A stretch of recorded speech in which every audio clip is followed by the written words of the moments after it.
When your father, Gerry Adams Sr., was in and out of prison for his Republican background, how did you, your mother, and your siblings survive during these long stretches?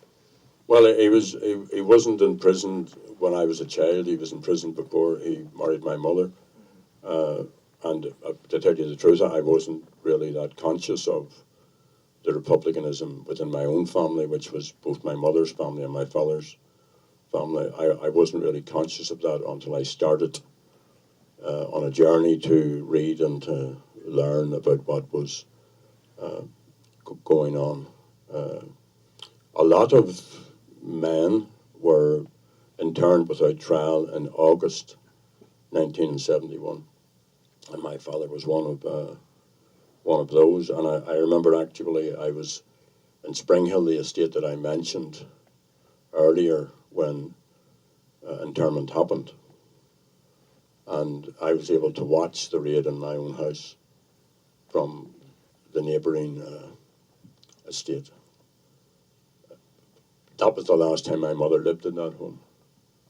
And I just discovered Richard McCauley, who's with me. We're just doing a wee bit of a research into a book which I'm publishing in November. But I discovered a handwritten complaint that my mother had written about the British Army. Just discovered it by chance in an exhibition, which was down.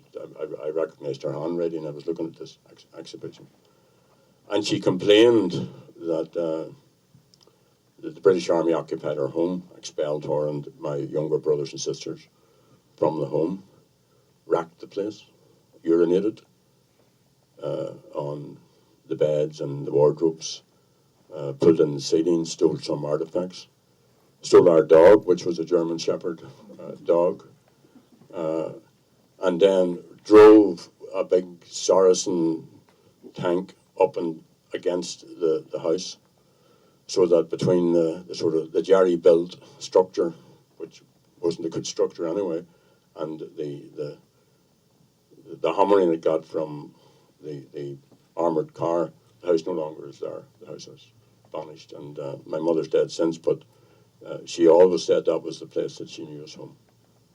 How many years did your dad spend in prison? I don't know, I can't recall precisely. He spent a number of years on a firearms offence when he was in his late teens. He was interned then in the 1970s. I was interned myself. In fact, all of my brothers and my father were interned at different times, which wasn't unusual in large families. The, It wasn't unusual to have siblings interned.